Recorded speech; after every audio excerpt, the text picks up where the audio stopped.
여러분 안녕하십니까? 2월 14일 금요일 뉴스투데이 강원입니다. 해마다 현충일이면 강원도에서 가장 큰 행사가 열리는 곳이 있습니다. 춘천 우두산에 위치한 충렬탑인데요.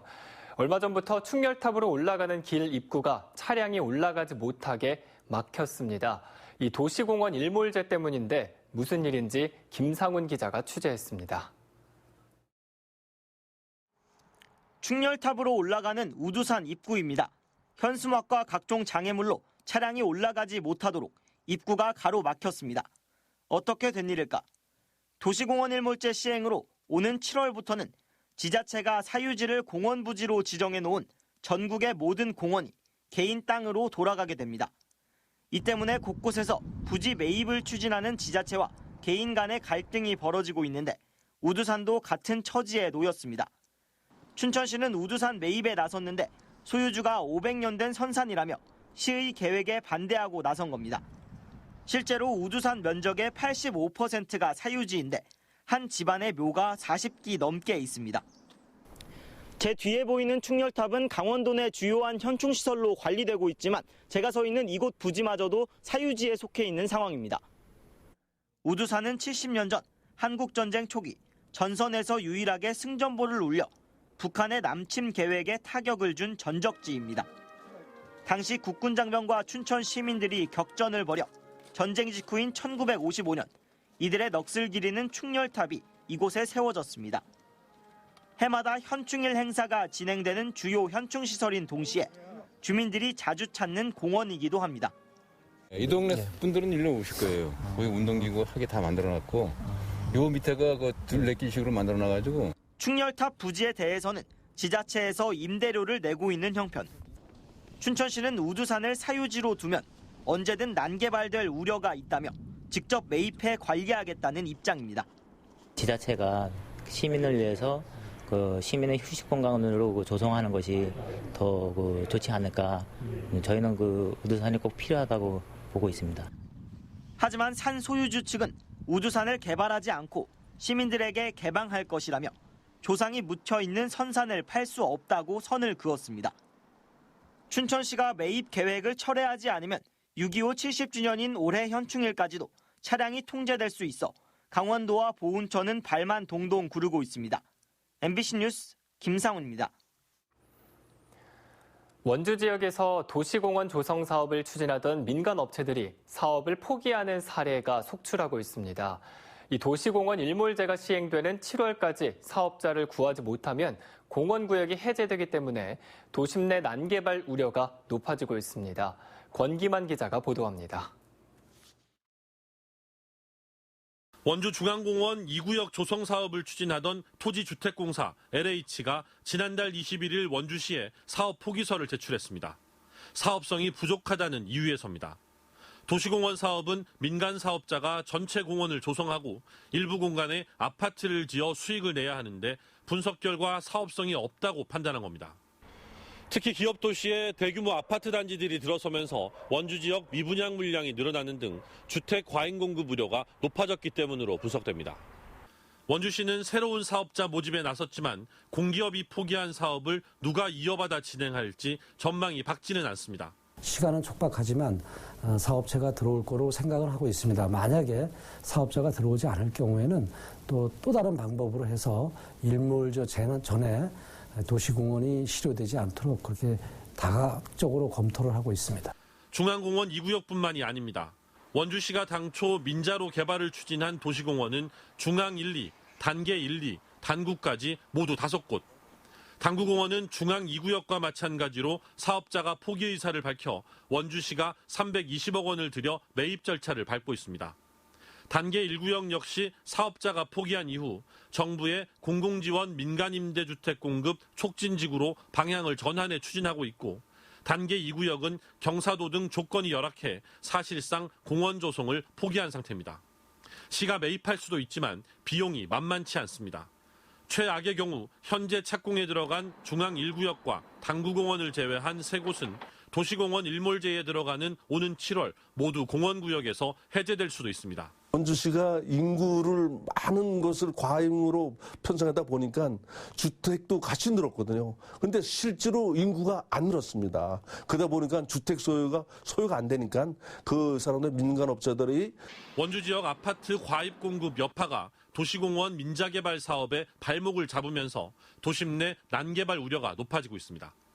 MBC 뉴스 권기반입니다. 강원도는 지형적인 영향과 강한 바람으로 대형 산불이 잦은 편입니다. 이 때문에 산불 진화에 대형 소방 헬기가 꼭 필요한 실정인데요. 하지만 대형 소방 헬기 도입을 위한 예산 확보에 어려움을 겪고 있습니다. 이윤 기자가 취재했습니다. 카모프라 불리는 러시아의 대형 헬기 KA-30입니다. 한 번에 3,000리터의 물을 실어 나를 수 있고 초속 25m 이상의 강풍에도 운항이 가능합니다. 산림청이 보유한 헬기 가운데 가장 많은 기종으로 29대가 전국 산림항공관리소에 배치돼 산불 진화 주력 헬기로 쓰이고 있습니다. 강원도도 산불 초기 진화와 예방을 위해 자체적인 대형 소방 헬기가 절실하다고 보고 이 카모프 헬기 도입을 수년째 추진하고 있습니다. 지난 2017년부터 헬기 구입비 250억 원 중 국비 115억 원을 지원해달라고 요청하고 있는데 매년 정부 예산안에 반영되지 않고 있습니다. 지난 2018년 국비 배정안이 국회까지 올라갔다가 기획재정부 예산으로 지자체의 소방 헬기를 지원하는 건 옳지 않다며 삭감됐습니다. 이 때문에 일반 국비와 성격이 다른 행정안전부의 소방안전교부세 확보에 안간 힘을 쓰고 있습니다. 절차 이행하고 이제 중앙에다가 이제 자꾸 저희들 요청하고 건의도 드리고 계속 지금 하고 있는 상태입니다. 지속적으로 그냥 계속 방문해서 오는 2022년까지는 소방안전교부세를 받아내 대형 헬기 구입을 완료한다는 계획이지만 다른 시도의 신규 헬기 도입에 우선순위가 밀리는 것으로 전해졌습니다. 현재 산불 진화용으로 강원도가 자체 보유한 소방 헬기는 감수량이 1,500톤에 불과한 중형 헬기 2대가 전부입니다. 지난 2년간 강원도에서 발생한 산불 피해 면적은 3,674헥타르로 전국 피해 면적의 88%를 차지하고 있습니다. MBC 뉴스 이용입니다. 강원랜드 채용 비리 혐의로 재판에 넘겨진 권성동 국회의원에게 항소심에서도 무죄가 선고됐습니다. 권 의원은 자신에 대한 수사는 정치 탄압이라며 소감을 밝혔습니다. 배연환 기자가 보도합니다. 서울고법 형사 13부는 항소심 재판에서 강원랜드 채용과 관련해 업무방해와 직권남용 권리 행사 방해 혐의로 기소된 권성동 의원에게 무죄를 선고했습니다. 재판부는 형사 재판에서는 결국 검사가 입증을 책임져야 하는데 실체적 진실은 모르겠지만 검사가 법관의 합리적 의심을 배제할 정도로 증명하지 못한 것으로 보인다고 밝혔습니다. 권 의원은 2012년 11월부터 이듬해 4월까지 강원랜드 1, 2차 교육생 선발 과정에서 청탁 대상자를 합격시키기 위해 인사팀장에게 압력을 행사한 혐의를 받았습니다. 검찰은 권 의원이 채용에 관여한 것이 인정되고 국회의원의 지위를 남용해 강원랜드에 압력을 넣었다며 징역 3년을 구형했지만 1심과 마찬가지로 무죄가 선고됐습니다. 무죄 선고 이후 권 의원은 자신에 대한 수사는 정치 탄압이며 증거법칙과 법리를 무시한 묻지마 기소였다는 소감을 밝혔습니다. 강원랜드 채용과 관련된 저에 대한 수사는 그야말로 야당 유력 정치인에 대한 정치 탄압이었음이 여실히 드러났습니다. 제 사건은 그야말로 형사소송법에 규정된 증거법칙과 법리를 완전히 무시한 묻지마 기소, 엉터리 기소입니다. 앞서 강원랜드 채용 비리 혐의로 기소된 염동열 국회의원은 1심에서 의원직 상실에 해당하는 징역 1년을 선고받았습니다. MBC 뉴스 배연환입니다. 강원랜드 채용 과정에서 압력을 행사한 혐의로 재판에 넘겨진 자유한국당 권성동 의원이 항소심에서도 무죄 선고를 받자 각 정당들은 잇따라 비판 성명을 발표했습니다.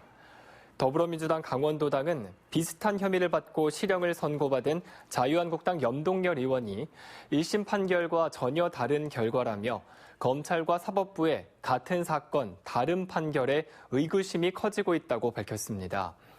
또 정의당 강원도당도 성명서를 통해 청탁받은 사람은 있는데 청탁한 사람이 없다는 법원의 논리는 실망을 넘어 참담할 지경이라고 비판했습니다.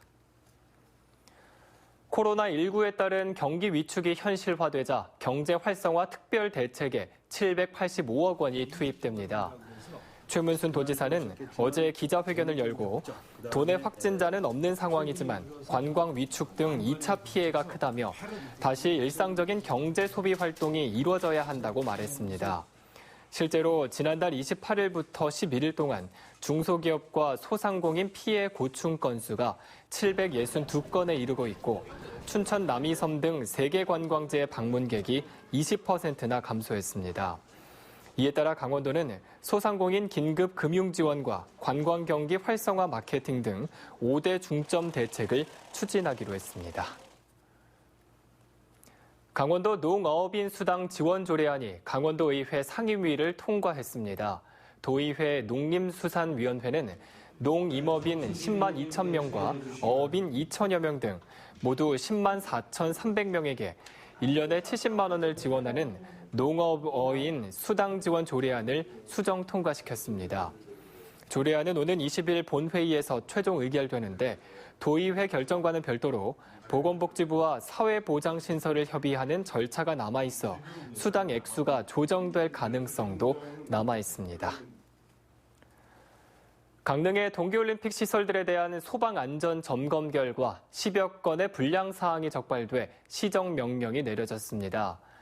강릉 소방서에 따르면 지난해 12월 이후 강릉의 올림픽 경기장 3곳에 대한 소방 점검을 실시한 결과 아이스 아레나에 10건, 강릉 하키센터에 5건, 스피드 스케이팅 경기장 3건이 적발돼 시정 보안 명령을 내렸습니다. 이에 따라 강릉 하키센터와 스피드 스케이팅 경기장 관리를 맡고 있는 강원도 개발공사는 이달 말까지, 또 아이스 아레나의 관리를 맡고 있는 강릉시 시설사업소는 다음 달 13일까지 보완할 계획이라고 밝혔습니다. 양양군에 등록된 숙박시설에 대한 통합 예약 결제 시스템이 구축됩니다. 양양군은 상반기에 1억 원의 사업비를 들여 숙박 예약 결제 정산 통합 시스템을 도입해 숙박 유형별로 한눈에 볼 수 있도록 하고 국내 유명 숙박 중개 사이트에 노출하는 방식으로 관광객을 유치하기로 했습니다. 양양군은 숙박협회와 펜션 민박협회 회원들을 대상으로 참여자를 모집하고 7월부터 서비스를 제공할 계획입니다. 출근 시간대 교통 불편으로 어려움을 겪고 있는 기업 도시에 시내버스 운행 횟수가 늘어날 예정입니다. 원주시는 이르면 오는 3월 기존에 하루 29번이던 100번 버스의 운행을 4번에서 5번가량 늘리면서 출근 시간대인 7시에서 8시 사이에 한 차례 정도 더 운행할 예정입니다. 또 밤 10시 이후면 버스가 운행되지 않는 상황을 개선하기 위해 혁신도시를 출발해 시외터미널 등을 거쳐 기업도시로 들어가는 심야 시간대 누리버스 1개 노선도 증차할 계획입니다. 납부세액이 1,000만 원 이하인 영세 납세자에게 세무 대리인을 무료로 지원하는 자치단체 선정 대리인 제도가 다음 달 2일부터 본격적으로 시행됩니다. 이에 따라 강원도는 강원도 선정 대리인으로 활동할 세무 경력 5년 이상의 세무사와 변호사, 공인회계사를 오는 25일까지 공개 모집합니다. 강원도는 그동안 경제적 사정으로 과세관청의 처분에 이의가 있어도 대리인을 선임하지 못했던 납세자들이 무료 대리인을 신청할 수 있도록 지원할 계획입니다. 강원도교육청은 15개 초중학교에서 강원 생태교육을 운영하며 생태환경교육 에코벨트를 구축한다고 밝혔습니다. 에코벨트는 학교와 환경단체, 지역사회와 전문기관이 함께하는 연결망으로 학생들이 생태환경에 대한 감수성을 키우고 실천할 수 있도록 교육과 체험 활동을 제공합니다. 강원 생태학교는 DMZ 생태학교와 에코스쿨 모델학교, 전문가와 함께하는 생명 다양성 교육학교로 운영됩니다. 강원도교육청은 강원 생태학교의 교육 과정과 연계해 친환경 학교 문화 활동을 벌일 계획입니다. 정선 강원랜드 카지노에서 슬롯머신 현금 상자를 뜯어 돈을 훔친 외국인 2명이 스페인에서 붙잡혔습니다. 정선 경찰서는 인터폴에 수배 요청한 페루 국적의 44살 A씨와 31살 B씨 등 남녀 2명을 스페인 현지에서 특수절도 혐의로 체포했다고 밝혔습니다. 이들은 지난 7일 정선 강원랜드 카지노를 위조된 여권으로 들어간 뒤 슬롯머신 현금 상자에 있던 2,200여만 원을 훔쳐 태국으로 달아난 혐의를 받고 있습니다. 경찰은 인터폴 적색 수배를 통해 절도범 2명을 붙잡았다며 도피 중인 공범 1명도 추적 중이라고 밝혔습니다.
코로나19 확산 우려에 대해 이승준 강원대학교 병원장이 생각보다 전염력과 치명률이 높지 않은 것으로 판단된다고 말했습니다.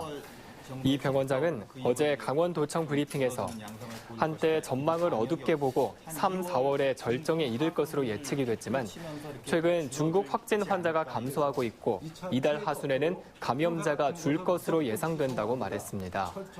또 강원대에 중국 등 위험 지역에서 입국하는 유학생 400명에 대해 전수조사를 실시하고 기숙사를 지정해서 격리하는 시스템을 마련 중이라고 밝혔습니다. 코로나19로 인해 관광객이 감소하는 등 지역 경제가 어려움을 겪자 각급 기관이 지역 경기 활성화에 나섭니다. 강원지방경찰청은 한 달에 한 번 실시하던 지역 식당 이용의 날을 매주 금요일마다 실시하고 농특산물 판매가 저조한 화천 등 지자체 그리고 유관기관과 협업해 판매 홍보에 앞장서겠다고 밝혔습니다. 이상으로 뉴스투데이 강원을 마칩니다. 시청해주신 여러분 고맙습니다.